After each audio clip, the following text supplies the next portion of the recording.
I used to work in a job where you had to take phone calls every single day.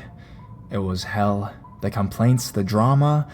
But what if there was something even more sinister and creepy behind that other side of the phone?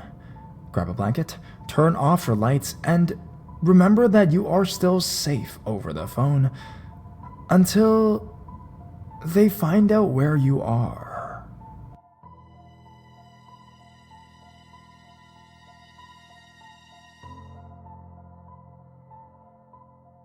Call center creeper.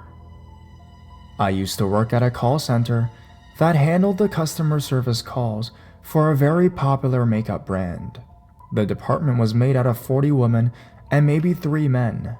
We would occasionally get immature, flirty calls that were obvious and dismissed quickly. Overall, getting calls from males was rare. One day I got a call from a man who wanted to know more about makeup. He said he had lost a bet with his friends and had to wear a full face of makeup for a week. He was completely normal sounding, even charming. I looked forward to these calls to break up my day, so didn't really think much of it. I went through the website with him, going through each category in-depth application. He said he was writing everything down. I spent almost 2 hours on the phone with him and felt like it was a positive interaction. A few days later at lunch, I overheard managers discussing a man who calls in saying he lost a bet, needs makeup advice. He had been calling in for years. In the beginning, it was obvious what he was doing, loudly masturbating to the woman's voices. Even though his story stayed the same for years, he obviously got better at disguising his intentions. It was much more graphic in the first phone calls. Needless to say, I was very disturbed that I had been talking to this man for hours and had no idea anything was off. People who are good at hiding things are some of the most terrifying people to me. Let's not meet in real life.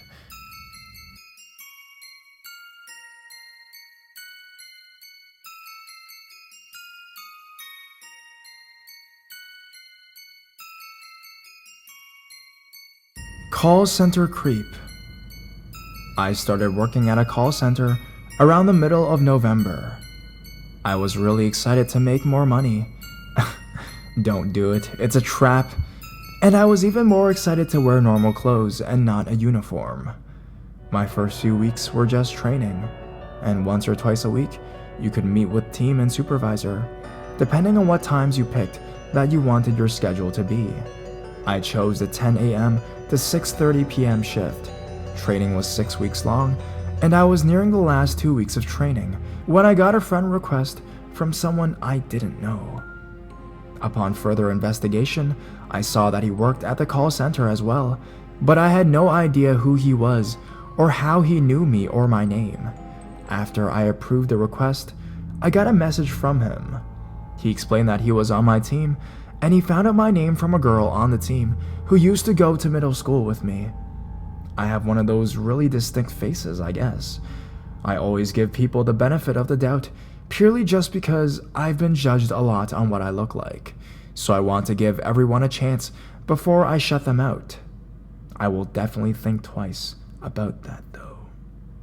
He messaged me constantly, and if I didn't reply, he would send multiple messages in a row. I got messages almost every hour, from really random things about his dog or how pretty he thought I was. I tried to ignore them and just keep the conversation down, being kind of passive and aloof. He would send me emails at work if I didn't check my phone to text back. I sat across from him diagonally, and I would always catch him staring at me. I told my supervisor about it, and she spoke to him once, and he apologized and gave me a lot of candy the following days. I didn't eat any of it.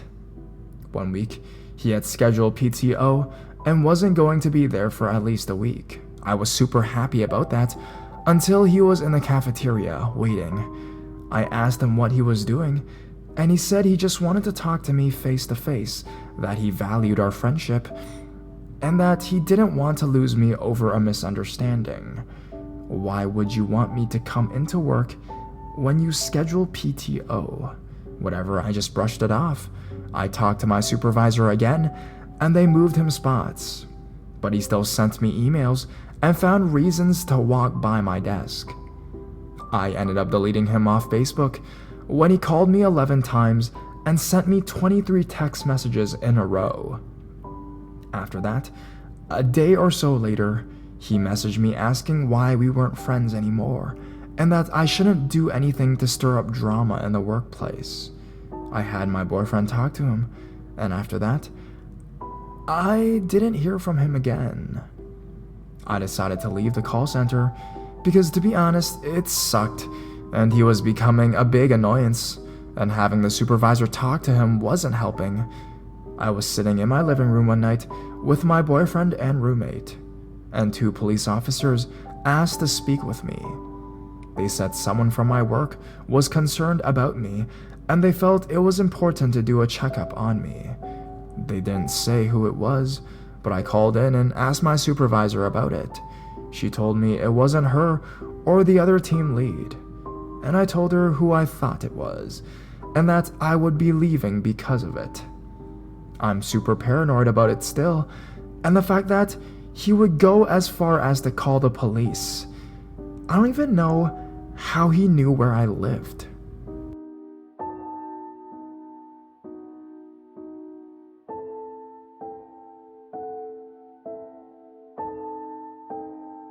Tell me about your Android phones. I work at a call center for a major cell phone carrier. Usually when a customer comes through, they are already verified. It's not unusual, however, for customers to come through without verifying their information, or even for potential customers to call in asking about some commercial they saw on TV. On this particular day, actually it was just on Monday, my 10-hour shift was winding to a close, and I was thinking about how many calls could potentially come through in the 3 hours I had left. Suddenly, a mechanical ding hits my ear, and I say my greeting in my most cheerful, though forced greeting. Thanks for calling my cell phone company. My name is... How can I help you out today? Yeah, I want to know what kind of deals you have going on for your phones. I'm not a cell phone company customer yet, but if you take the time with me to talk about your plans and what you have, and if I liked what I hear, I might sign up. I want you to take some time to not only go over prices with me, but also let me know about the camera and some other tech stuff. Are you okay with doing that?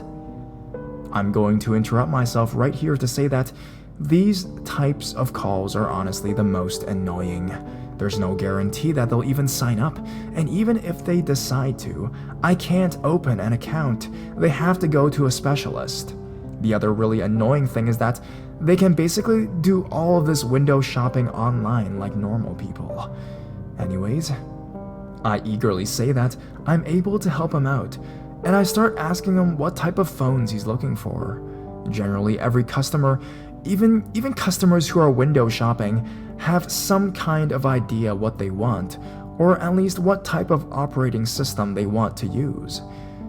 This guy seriously hadn't put any thought into it.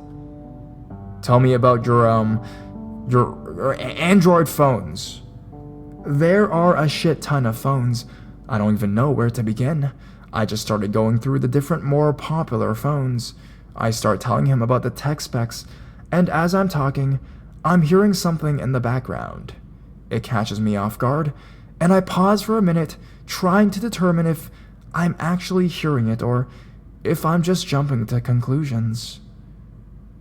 Then suddenly, keep going. I'm liking what I'm hearing. At that moment, I'm trying to keep my composure. I was furious. I've done call center work for a total of 4 years. I know a perv on the line when I hear one. I also know what a dude whacking it sounds like. I still didn't want to jump to conclusions, but I just needed a way to let my supervisor know what was happening.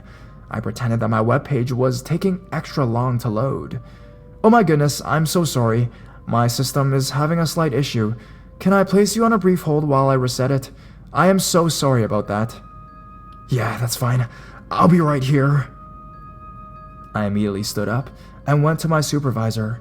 He was able to dial in and listen to the call live. I told him that I didn't want to assume, but I had this happen before and I could hear things in the background. Luckily, after I went back to him, I thanked him for his patience and holding and started going over some phones again. But he wasn't on the line much longer. Right in the middle of my sentence, the call disconnected.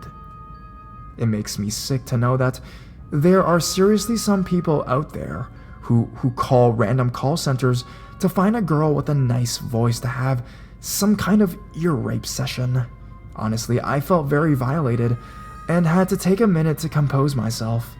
I felt even worse because I work with my fiance on the same team. He was sitting there right beside me while I was having this nasty conversation. Android cell phone guy, let's not meet.